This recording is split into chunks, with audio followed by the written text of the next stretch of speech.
중등과학 심하반 학생 여러분 안녕하세요. 이번 기체 분자량 측정 실험에서 어, 압력과 온도 요 두 가지 값을 알아야 기체 분자량을 구해낼 수가 있습니다. 그래서 선생님이 도움을 주기 위해서 이 동영상을 제작을 급하게 했습니다. 조금 시청하기에 불편한 점이 있더라도 양해해 주기 바랍니다. 우리 지난 출석 수업 때 일몰의 개념에 대해서 배웠습니다. 그죠? 일몰의 질량은 어떤 물질의 식량은 단위가 없습니다. 화학 식량이라는 것은 원자라면 원자량, 분자라면 분자량, 또는 이온이라면 이온 식량 이런 것들이 되겠는데요. 이러한 양은 단위가 없죠. 이 양에다가 g이라는 단위를 붙여주면 1몰의 질량이 되겠습니다. 예를 들면 산소다.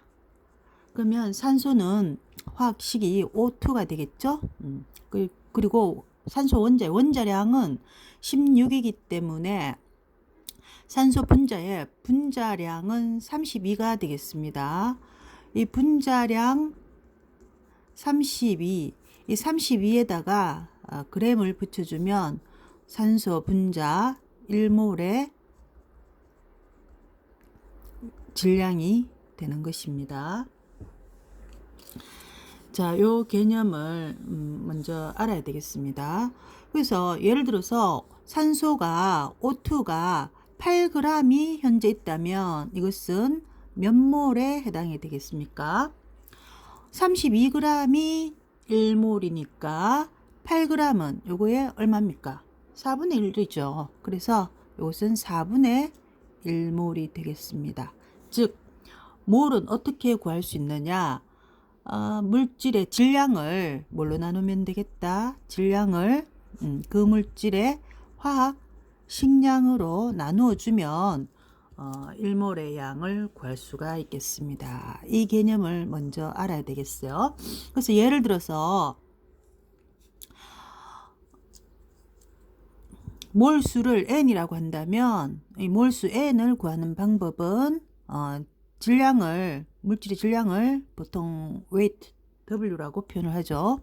W 나누기 화학식량 M으로 나누어주면 물질의 몰수를 구할 수가 있겠습니다. 이 개념을 먼저 알고 있어야 되겠습니다. 자, 그리고 그 다음으로 우리가 지난 시간에 이상기체 상태 방정식에 대해서 공부를 했었죠. 이상기체 상태 방정식. 식이 기억이 납니까? 네. PV는 nRT였죠. 이때 P는 뭐였습니까? 네. 물질의 기체의 압력. 그리고 V는 기체의 부피. 이때 단위는 압력은 기압 단위를 사용하고요. 부피는 리터 단위를 사용하면 되겠습니다. 그리고 N은 뭡니까? N은 몰수라고 했죠. 몰수. 근데 방금 몰수는 뭐와 같다고 이야기했습니까? 어떻게 구한다고 했죠? 질량을 화학식량 M으로 나누어라. 분자라면 분자량 M으로 나누어라. 이렇게 얘기했죠. 그리고 우리 지난 시간에 라지 R, 기체 상수 R을 구하는 실험을 해봤습니다. 그죠? 기체 상수는 상수기 때문에 정해져 있습니다. 그죠? 값이 얼마입니까? 0.082. 단위는 뭐라고 붙이면 됩니까? 네, 기압 리터 per 몰 K 이렇게 붙이면 되겠죠? 그리고 T는 온도가 되겠습니다. 이때 온도는 절대 온도, 물질의 또는 기체의 절대 온도가 되겠습니다. 절대 온도의 단위는 K를 사용하죠. 네. 자, 그래서 이상기체 상태 방정식을 이용해서 기체의 뭐를 구할 수 있다는 거예요. 바로 M, 분자량이죠. 그죠? 분자량 M을 구할 수 있다는 겁니다. 그래서 M을 구하는 식으로 다시 나타내 보면 M은 왼쪽으로 가고 PV 오른쪽으로 오면 되겠죠. 그죠? PV분의 WRT 이렇게 구할 수 있겠습니다. 그러니까 M을 구하려면 어떤 것들을 우리가 구해내야 되겠습니까? P는 기체의 압력이죠. 기압 단위의 압력입니다. 이것도 한번 기억을 되살려 볼까요? 1기압이라는 것은 순의 양으로 나타낸다면 얼마와 같다고 얘기했습니까? 1기압은 순기둥 76cm 또는 760mm에 해당하는 압력이라고 얘기했죠.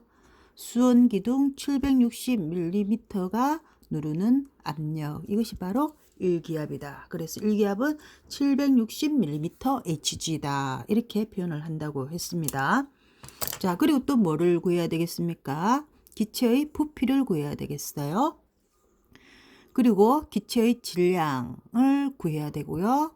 그리고 실험한 당시에 온도, 기체의 온도를 절대 온도로 구할 수 있어야 되겠습니다. 그래서 이 질량 그리고 부피, 기체의 부피, V를 구하기 위해서 우리가 실험을 해봐야 되겠죠. 일회용 가스라이터 속에 있는 기체의 질량과 부피를 구해야 되겠습니다. 자, 그래서 여러분들이 실험 방법을 어떻게 고안을 했습니까? 그 유튜브 동영상 자료를 참고해 보기 바랍니다. 유튜브에서 검색을 할 때 뭐 좋은 자료들이 많습니다. 근데 선생님이 여러분들을 위해서 올린 자료도 있기 때문에 검색을 일회용 가스라이터 속 기체 분자량 측정 이렇게 검색을 하면 여러 동영상이 뜨는데 그 중에 조은경 채널을 찾아서 들어오면 이 동영상을 볼 수가 있겠습니다. 자, 그 실험에 보면 어떻게 실험을 했는가요? 네, 선생님 그림으로 나타내 볼게요. 자, 이렇게 먼저 수조가 있습니다. 여러분들 가정에서 이 실험을 해볼 수 있습니다. 수조 대신에 조금 큰 대야나 뭐 용기를 사용하면 되겠습니다. 여기다가 물을 채우고요. 그 다음에 여러분들 그 실험 꾸러미에 1리터짜리 눈금 실린더가 들어가 있습니다. 그 눈금 실린더에 물을 가득 채워서 이렇게 거꾸로 엎어야 되겠죠. 네, 거꾸로 이렇게 엎습니다. 그러면 이 내부는 전부 다 물로 채워집니다. 자, 이렇게 물로 채워진 상태에서 이 부분에 그 가스라이터, 일회용 가스라이터의 노즐을 열어야 되겠죠. 그 전에 여기서 가스를 빼내기 전에 이 빠져나온 가스의 질량을 측정하기 위해서 어떻게 했습니까? 노즐을 열어주기 전, 노즐을 오픈하기 전에 질량을 먼저 측정을 해야 되겠죠. 자, 이때 질량은 선생님 실험에 의하면 얼마를 읽을 수 있었습니까? 14.4g이었어요.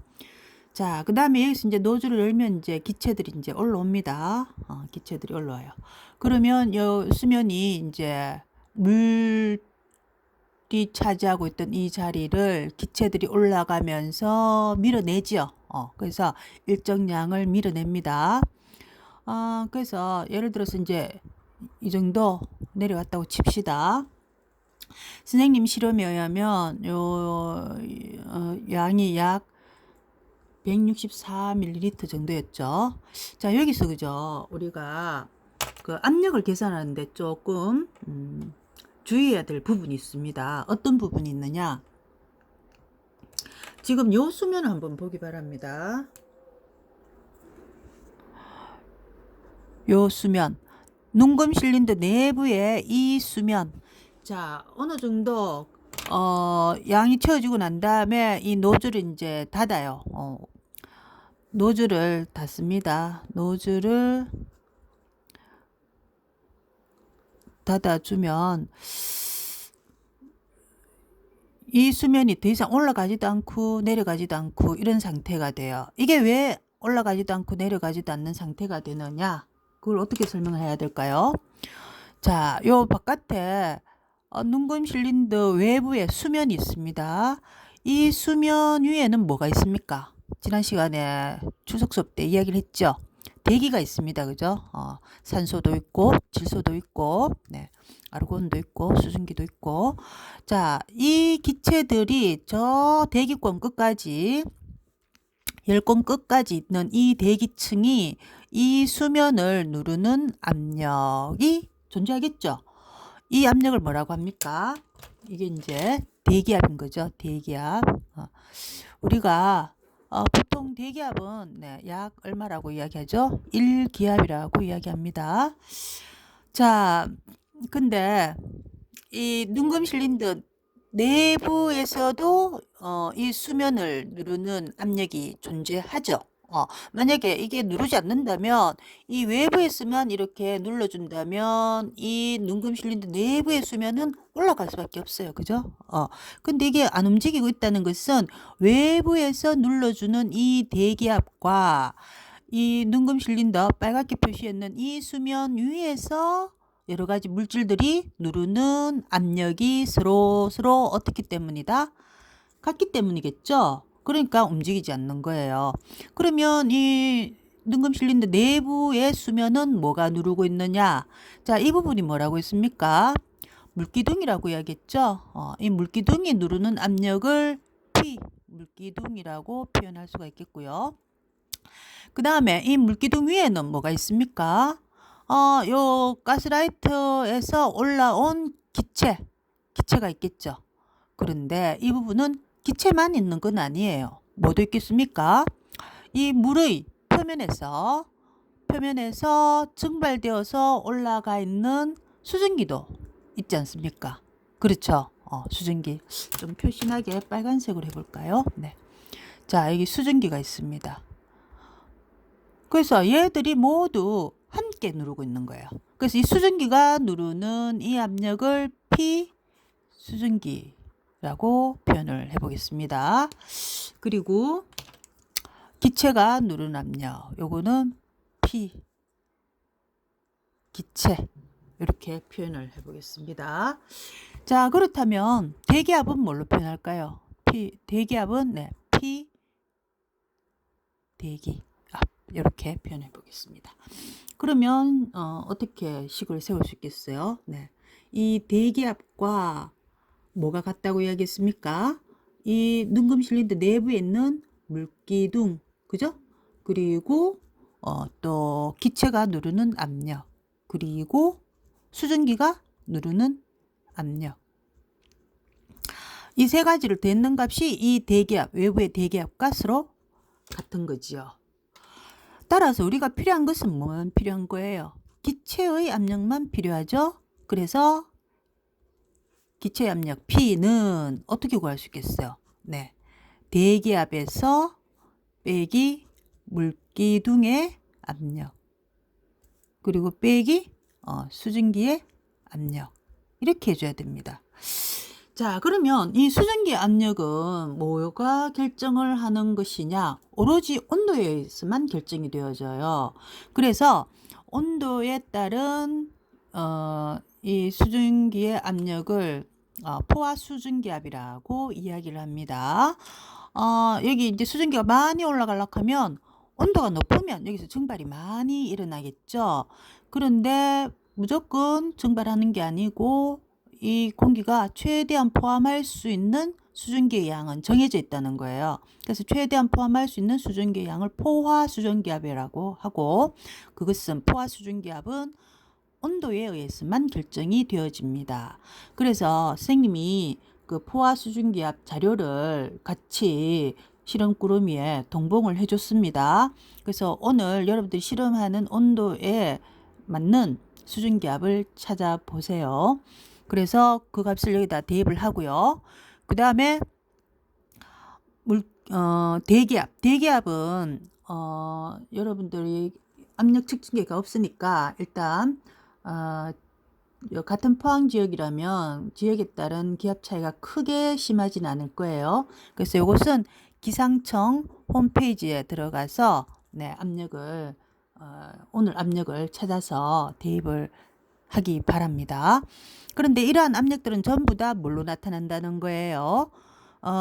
밀리미터 Hg로 구해져 있을 겁니다. 밀리미터 Hg. 여기도 밀리미터 Hg. 네.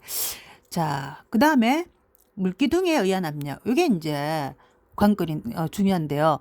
이 물기둥에 의한 압력을 우리가 얼마인지 측정할 수가 없습니다. 그래서 이 물기둥은 어떻게 해라? 생기지 않도록 해줘야 되겠어요. 그래서 이게 생기지 않도록 하려면 여기다가 뭐 물을 더 붓는다든가, 그죠? 또는 이 눈금 실린더를 오르락 내리락 해주면 요 높이가 같아지는 지점이 있을 겁니다. 그래서 이렇게 되면 이 부분을 이제 누르는 물기둥에 의해서 누르는 압력은 없어지는 거죠. 오로지 여기 수증기하고 기체가 누르는 압력이 대기압과 같아지겠습니다. 그러니까 이 내부의 기체나 수증기 압력은 조금 커진다고 봐야 되겠죠. 압력이 커지면 부피는 어떻게 됩니까? 줄어들지요. 그래서 이 물기둥을 없애주게 되면 이 기체들의 부피는 좀 줄어듭니다. 그거를 이해를 해야 되겠어요. 그래서 그때 요 높이를 똑같이 맞추었을 때의 부피를 읽어줘야 되는 거예요. 그래서 만약 그렇게 하지 않는다면 실제 부피보다 이걸 맞춰주지 않는다면 좀 크게 읽혀질 수 있습니다. 그래서 반드시 물기둥을 없애줘야만 정확한 압력과 부피를 구할 수가 있겠습니다. 그래서 이때 부피는 선생님 실험에 의하면 164ml 정도 나왔습니다. 네. 자, 그 다음에 이제 그래서 이 물기둥에 의한 압력은 우리가 없애줄 수가 있고요. 자, 그래서 예를 들어서 이 기상청 홈페이지에 들어갔더니 대기압이 오늘 760mm Hg이더라. 그리고 수증기압을 읽어보니까 여러분들이 했는 실험에서 뭐 24mm Hg이더라. 그렇다면